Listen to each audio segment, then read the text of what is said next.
bisa berganti. Tantangan kan kita hadapi, bergandeng tangan untuk negeri. Era kita menanti berseri. Kita belajar Pancasila. Keyakinan kelas ya. Kelasnya apa saja coba? Membersihkan mainan, melindungi tangan, menaruh sepatu di tempat sepatu, memberesi buku. Nah, sekarang ini sudah dimana? Mencuci tangan sebelum masuk kelas. Nah, siapa yang setuju? Boleh, namanya jangan setuju boleh ditambah di sini. Atas ya. Kedua, menjaga kebersihan kelas. Bolehkah membuang sampah di dalam kelas? Tidak boleh. Siapa yang setuju ayo? Tidak. Oke.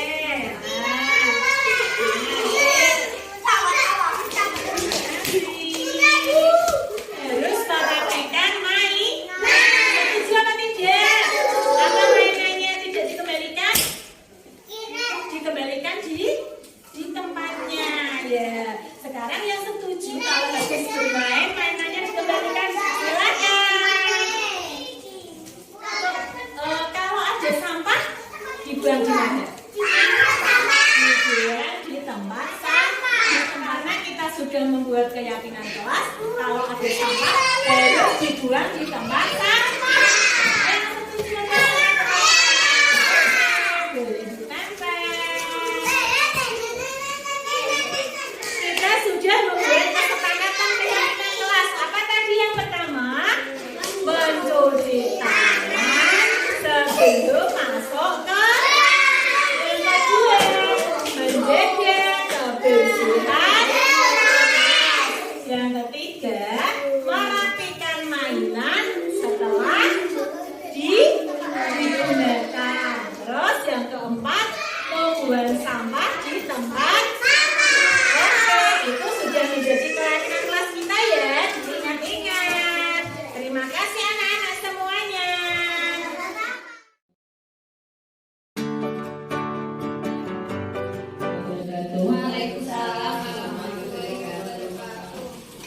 Yang saya hormati Ibu Menasri selaku Kepala Sekolah TTK Pertiwi di Waringin.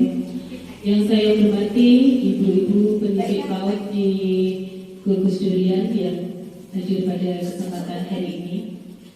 Pertama-tama marilah kita panjatkan puji syukur dan kehadirat Allah Subhanahu wa taala yang telah melimpahkan rahmat taufik dan hidayahnya kepada kita semua sehingga pada siang hari ini kita dapat melaksanakan pertemuan gugus durian pada siang kali ini.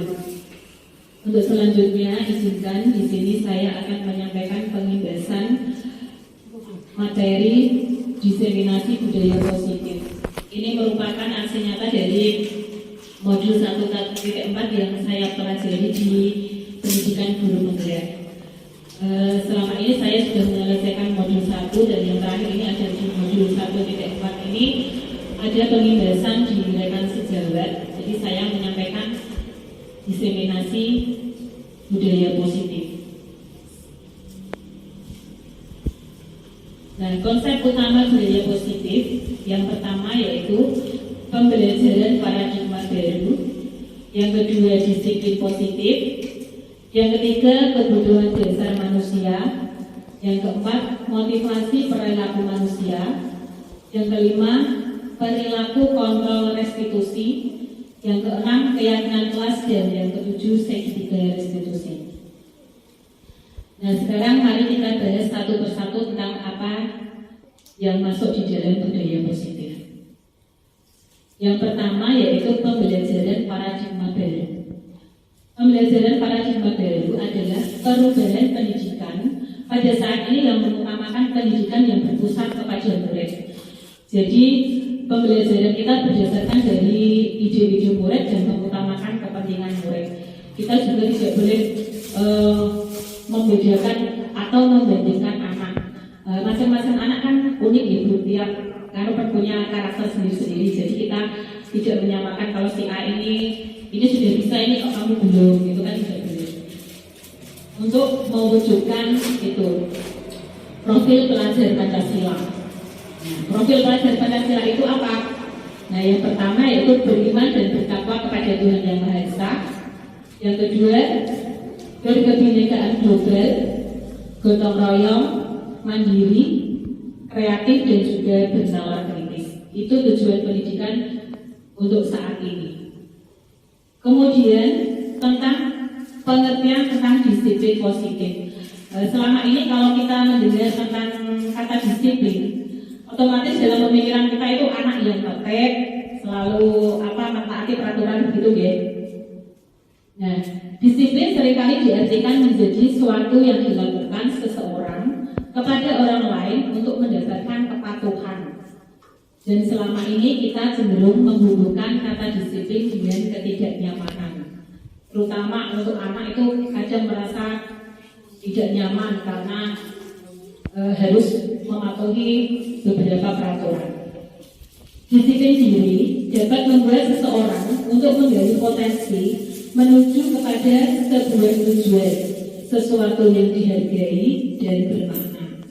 Disiplin juga mempelajari bagaimana cara kita untuk mengontrol diri. Nah, sedangkan apa sih pengertian dari disiplin positif itu?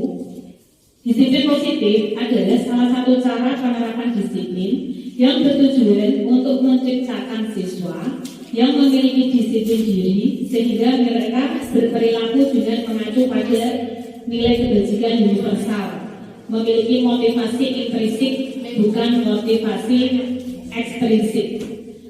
Motivasi intrinsik itu yang berasal dari dalam diri, Bu. Kalau motivasi ekstrinsik itu dari luar, misalnya anak saya akan belajar dengan baik nanti biar saya dapat hadiah dari Bu Guru.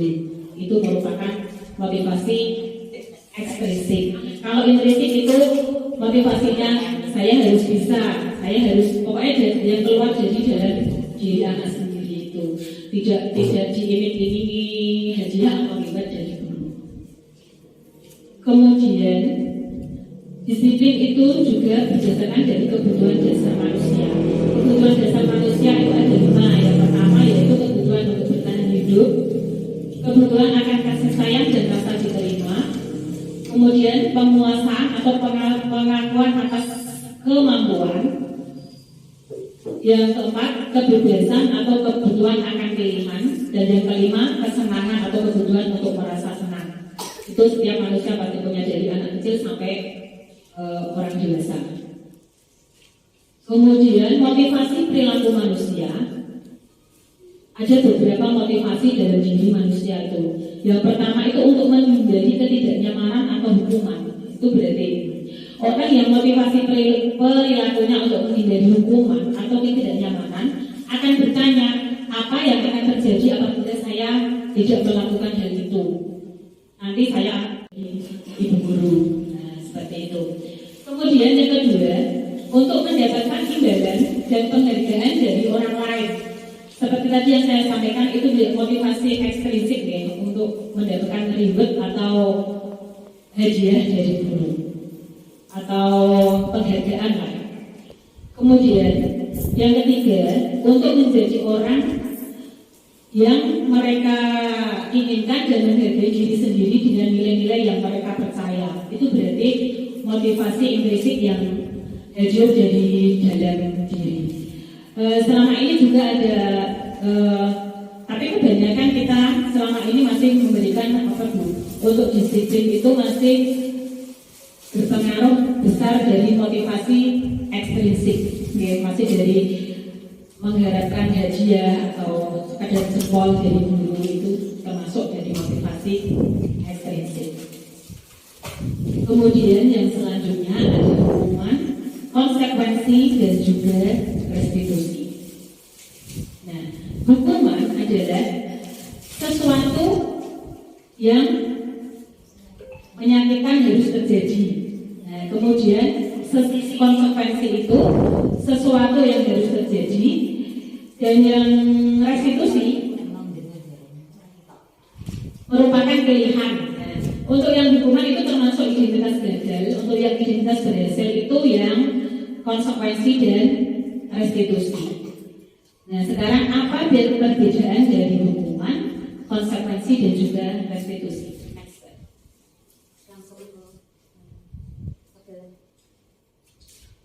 Nah, berdasarkan data di atas, maka kita dapat menyimpulkan bahwa hukuman bersifat tidak terencana atau tiba-tiba. Hukuman bersifat satu arah atau yang membuat itu dari guru. Misalkan kalau kita lembaga polisi tidak memberikan hukuman ya. Untuk yang jenjang mulai dari kecil itu kadang bisa kadang kalau anak lupa membawa topi atau apa kan bisa kadang ada guru yang memberikan hukuman. Nah, itu berarti kan dari satu arah bersifat tidak terencana. Nah, kalau konsekuensi itu sudah terencana dan sudah disepakati, sudah disetujui oleh murid maupun guru. Umumnya bentuk-bentuk konsekuensi dibuat oleh pihak guru dan juga sekolah, dan murid sudah mengetahui sebelumnya. Berarti itu termasuk peraturan kelas. Konsekuensi itu termasuk peraturan kelas. Misalkan kalau saya terlambat, nanti pintu gerbangnya tidak dibuka. Itu termasuk konsekuensi. Berarti kalau kita menerima anak sudah menerima konsekuensi, tidak dibukakan pintu untuk kelas yang sekolah yang atas di tingkat atas itu termasuk konsekuensi, berarti bukan hukuman. Soalnya sudah ada kesepakatan. Kalau hukuman tadi bersifat tidak terencana langsung, kalau konsekuensi itu sudah ada peraturannya, tapi dilanggar. Nah, itu termasuk konsekuensi. Kemudian yang ketiga adalah restitusi. Restitusi merupakan proses kolaboratif yang mengajarkan murid untuk mencari solusi untuk masalah mereka dan membantu murid berpikir tentang orang seperti apa yang mereka inginkan dan bagaimana mereka harus memperlakukan orang lain. Artinya kalau restitusi itu murid melakukan suatu kesalahan, tapi dari guru tidak langsung menyalahkan si anak, tapi memberikan solusi bagaimana yang terbaik, tidak juga memberikan langsung hukuman atau konsekuensinya apa, tidak seperti itu. Nah, kemudian ini adalah 5 posisi kontrol guru. Ada 5. Yang pertama yaitu posisi penghukum. Guru dengan posisi penghukum memakai nada suara tinggi, bahasa tubuh, kacamata melotot, mengherdik, jadi menunjuk. Kemudian yang kedua, membuat rasa bersalah. Suaranya halus, memelas, kencing, dan bahasa tubuh merapat pada anak. Ekspresi lesu, tapi membuat anak merasa bersalah. Kalau kamu, misalnya kalau kamu seperti itu, nanti Bu Guru bagaimana? Apakah kamu tidak kasihan sama Bu Guru? Itu juga membuat rasa bersalah. Anak kan jadinya merasa bersalah. Kemudian posisi yang ketiga adalah sebagai teman. Ada suara ramah, akrab, dan bercanda. Bahasa tubuh merapat pada murid, senyum jenaka. Itu menganggap anak sebagai teman. Jadi tidak membedakan kamu murid, saya gurunya, tidak, tapi menganggap anak sebagai teman. Jadi menganggap anaknya sebagai teman. Yang ketiga, yang keempat adalah memantau. Ada suara datar, bahasa tubuh yang formal.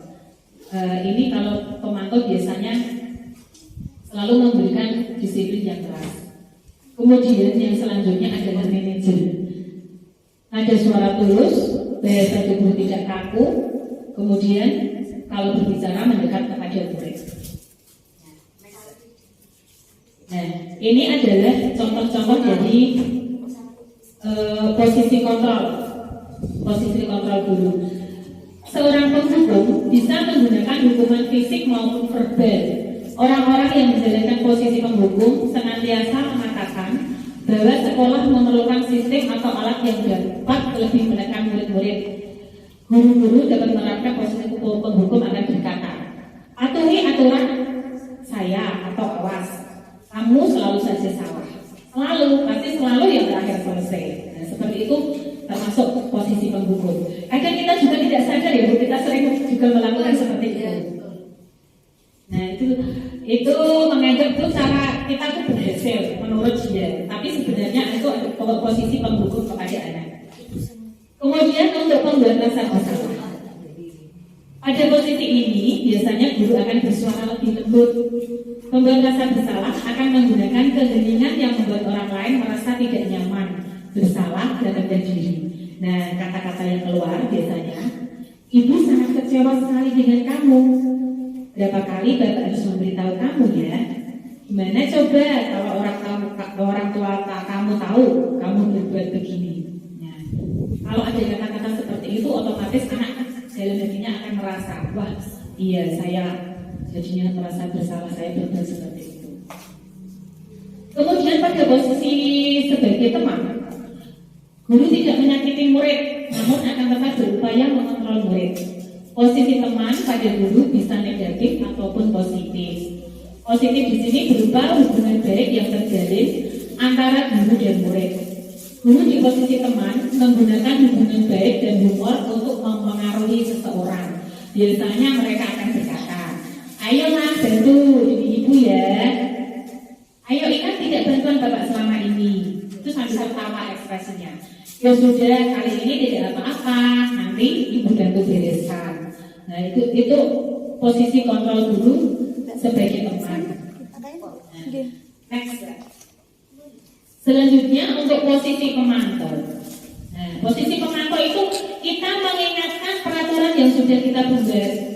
Jadi tadi seperti konsekuensi tadi Bu, kita konsekuensinya apa? Itu kita posisi guru sebagai pemantau. Nah, peraturannya apa? Apa yang telah kamu lakukan?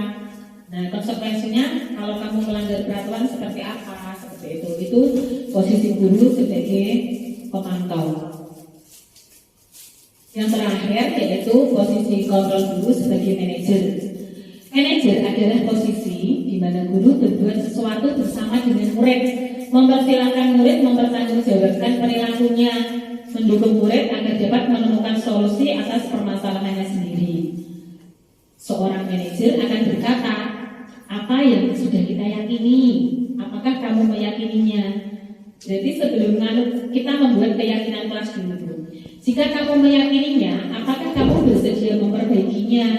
Jika kamu memperbaiki ini, hal ini menunjukkan apa tentang dirimu? Apa rencana kamu untuk memperbaiki hal ini? Berarti posisi sebagai manajer itu memancing anak untuk memecahkan masalahnya sendiri. Guru memberikan solusi seperti itu. Berarti posisi kontrol guru yang paling baik adalah sebagai manajer. Nah, sekarang selanjutnya adalah keyakinan kelas. Nah, kenapa harus keyakinan kelas? Kenapa tidak peraturan kelas? Bahasanya berubah. Keyakinan kelas adalah sesuatu yang dapat diterapkan di lingkungan kelas dan dibuat berdasarkan surah pendapat. Keyakinan kelas lebih bersifat abstrak daripada peraturan yang lebih rinci dan konkret. Keyakinan kelas berupa pertanyaan-pertanyaan universal. Pernyataan keyakinan kelas dibuat dalam bentuk positif. Maksudnya seperti ini. Kita membuat, selama ini kan kita membuat peraturan kelas atau yang disebut juga dengan tata tertib. Nah, untuk keyakinan kelas itu kita berbuat bersama-sama dengan murid. Berarti kita membuat rencana bersama dengan murid. Kalau selama ini kita membuat tata tertib dari guru yang membuat. Nah, untuk yang disiplin positif itu kita membuat bersama-sama dengan murid. Nah, apa keyakinan kelas kita? Kemudian kalau kita tanyakan kepada anak, kalau sekolahnya mau bersih, harusnya bagaimana ya? Nanti kan anak-anak berpendapat terus itu nanti kita buat keyakinan kelas atau yang selama ini biasanya adalah peraturan kelas. Tapi untuk disiplin positif kita berubah menjadi keyakinan kelas. Nah, kemudian yang selanjutnya adalah segitiga restitusi. Nah, segitiga restitusi itu terdiri dari 3 sisi. Yang pertama yaitu menstabilkan identitas, yang kedua validasi tindakan yang salah, dan yang ketiga menanyakan keyakinan. Penjabarannya seperti ini. Untuk yang pertama, menstabilkan identitas.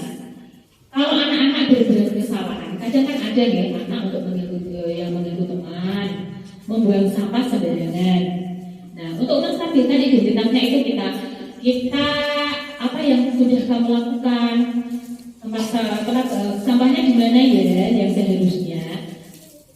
Anak nanti kan merasa bersalah, tapi kita untuk menstabilkan identitas anak, memberikan hal yang positif, anak kita memberikan dukungan, misalnya dengan kata-kata ya sudah, kamu berbuat salah tidak apa-apa, guru juga pernah membuat kesalahan, terus kamu berhak merasa begitu, tapi kenapa ya kalau kamu bisa melakukan itu?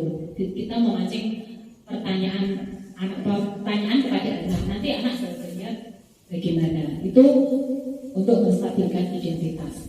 Kemudian yang kedua adalah validasi tindakan yang salah. Nah, itu selanjutnya dari yang pertama tadi itu. Kamu pasti punya alasan untuk melakukan itu. Misalnya ada anak mengganggu teman. Apa alasannya? Tadi kan sudah tanya. Kamu pasti punya alasan untuk melakukan itu. Nanti anak pasti mengungkapkan apa yang mendorong dia untuk melakukan hal itu. Nah, untuk yang ketiga yaitu menanyakan keyakinan. Karena kita tadi sudah membuat keyakinan kelas yang kita buat. Ketika anak melakukan kesalahan, kita bisa memberikan umpan balik kepada anak dengan menanyakan keyakinan kelas yang telah kita buat bersama-sama. Nah, kamu pasti ingat apa keyakinan kelas kita, apa yang telah kita sepakati, apa bayangan kita tentang kelas kita yang ideal. Pasti nanti anak akan menjawab. Nah, ini adalah contoh penerapan segitiga restitusi yang sudah saya lakukan. Di sini anak bermain